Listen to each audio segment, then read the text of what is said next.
Hey guys, subscribe for daily content, and if you're shopping for gear, make sure you check out the description for the newest items at some of the very best online retailers. There's also links for some of the items that I personally recommend. Thanks! What's going on YouTube? Metal Complex here, and today I've got another short little unboxing video to share with you guys.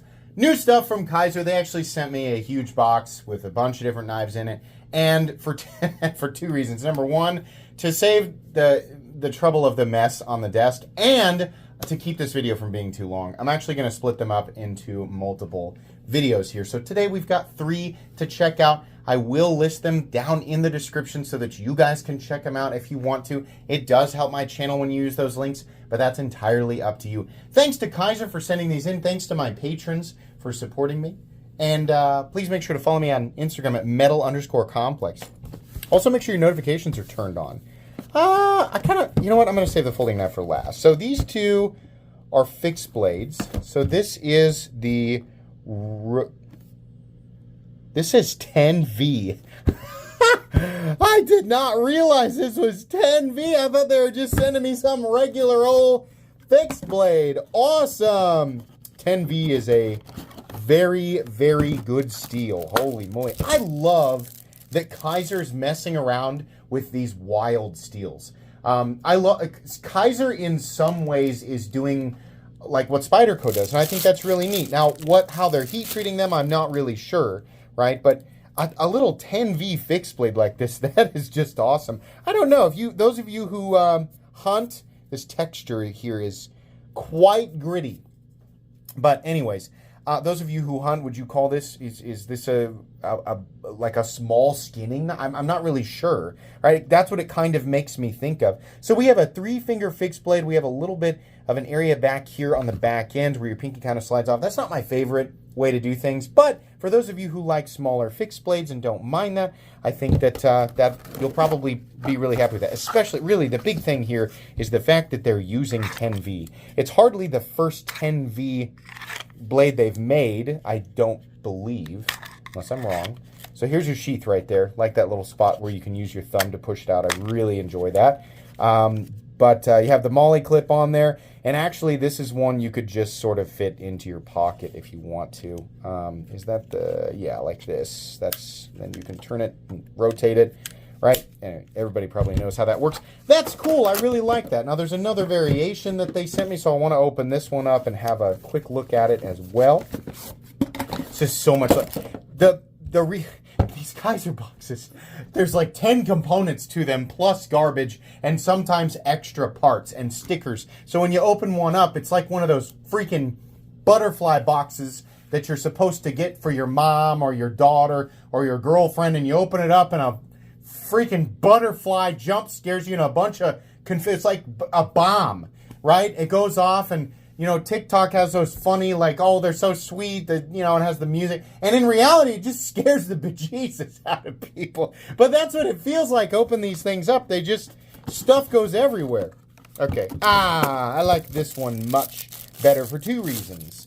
Aesthetically, I think that looks much, much, much better, even though people will point out 10V is not a stainless steel, so you really have to be careful about that. I believe that this is still 10V. I actually need to confirm that on the outside of that other box. So, let's see. No, I'm wrong. That's why we had to look. This one is AEBL. That should make it less expensive. But AEBL, you know, there was a time, I think it was on one of my blade tier, like my blade steel tier videos, I listed it as, you know, kind of just like a standard blade steel and not like a specialized or premium steel.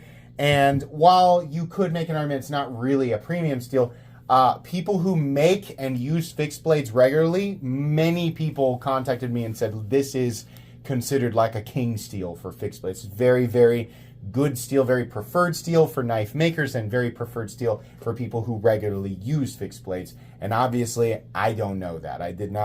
I wasn't aware of that. I wasn't educated on that, so I was happy to be educated. So that's cool, but it should actually be a less expensive knife than the 10V version right there. So that's neat. Now we have another one here. It's a folding knife.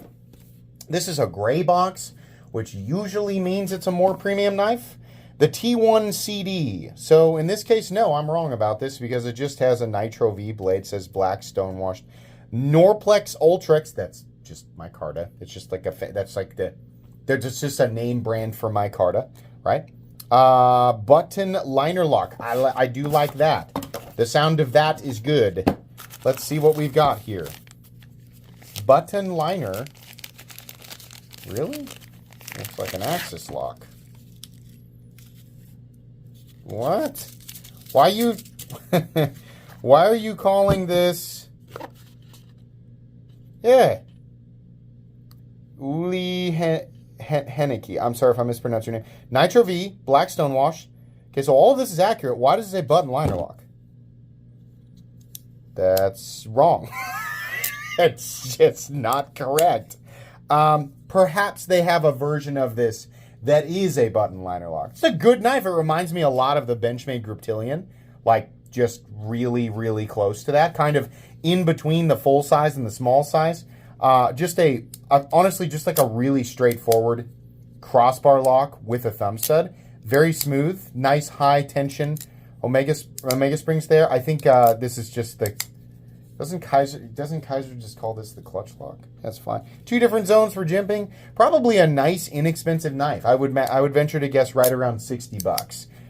But I was really looking forward to the button operated liner lock. I'll have to check and I mean, like, there'll be a link for this model down in the description, so you guys can tell me. Actually, I'll know by the time I upload this because I'll have used the link. But you guys can tell me if there is a button liner lock version of it, and that's maybe what they meant to send me. Either way, this is fine. But as time progresses, as I've said many times, and as many of you have said many times, I would like to see less of the locking systems that have dominated the knife world over at least the past decade. And this would include frame locks, liner locks, axis locks, button locks, or plunge locks. These are fine. Don't get rid of them, make less of them. And in the case of the frame lock, make it make it covered. Don't leave it exposed. I think we're beyond, we're at the point now where it's just purely beneficial to cover that frame lock. But anyways, I'm getting into the weeds of this. Less of these locking systems that are everywhere and are kind of making the knife world boring, and more of the newer locking systems, or in the case of the compression lock, systems that have been protected by a patent and only usable by Spyderco and are now usable to everybody, right? But more of the spine operated stuff, compression locks, more super locks, pinch locks like from Them Knife Works. That's really cool. We want to see more of this stuff, and it takes a regular knife profile and makes it substantially more interesting. At the time though, this is fine. And obviously, a company like Kizer utilizing a steel like 10V and putting it on a knife and making it far less expensive than what we typically see, that's always, a golden thing, a special thing. So anyways, this was fine. I'll link everything down in the description so you guys can check it out. That's going to be it today. Please make sure to follow me on Instagram at metal_complex. If you enjoyed this video, leave a like. If you'd like to check out my other content, I do, of course, have lots of videos of knives that are either expensive or inexpensive that I do or don't like, so check those out. If you enjoy all my content, go ahead and click on that Metal Complex logo right there and subscribe, because there's definitely more coming. Thanks again for watching, everybody, and have a great day.